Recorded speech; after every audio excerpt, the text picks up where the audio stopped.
della Tonnara inizia la grande serata a San Giorgio di Gioiosa Marea. Sì.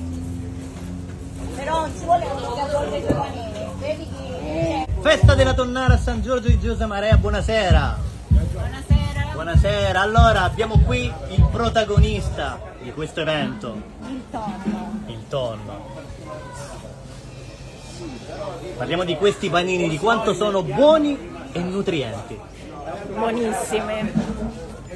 Bene, fanno bene. Omega 3.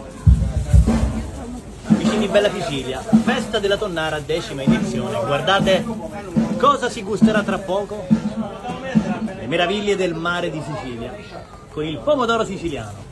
Signora, buonasera. Cosa ne pensa di questa serata?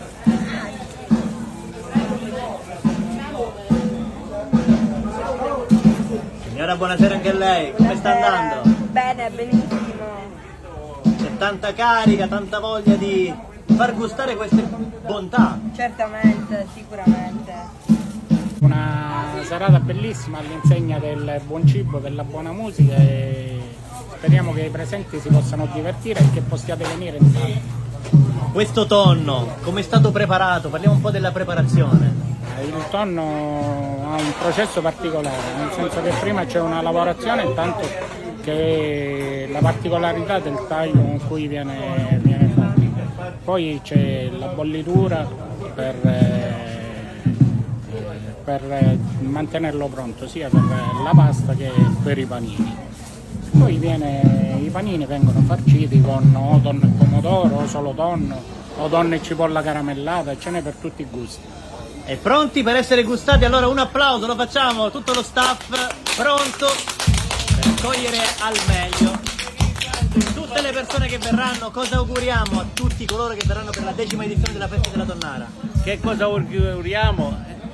Di mangiare e degustare i nostri panini, la nostra pasta col tonno e di divertirsi e di farci un bel ballo così con questo caldo sughero. L'ha fatto e guardate, un'altra sorpresa.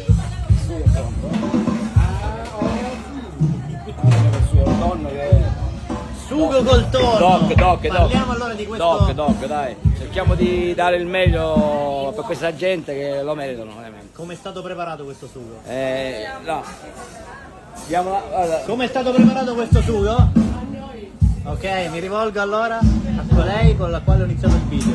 Come è stato preparato il sugo? Il sugo, allora abbiamo messo a soffriggere della cipolla con delle olive, con delle chiappere, dell'acciuga salata, dopodiché tanto pomodoro a pezzettini e fare cuocere fino alla fine. Dell'olio. Doppi tanto complimenti olio. allora Grazie. per i panini e per il primo siciliano. La pasta col tonno. E guardate dove ci troviamo in questo momento. A 2 passi dal mare, tra poco i fortunati sono qui a San Giorgio di Gioiosa Marea, gusteranno queste meraviglie. Buona serata e buona degustazione!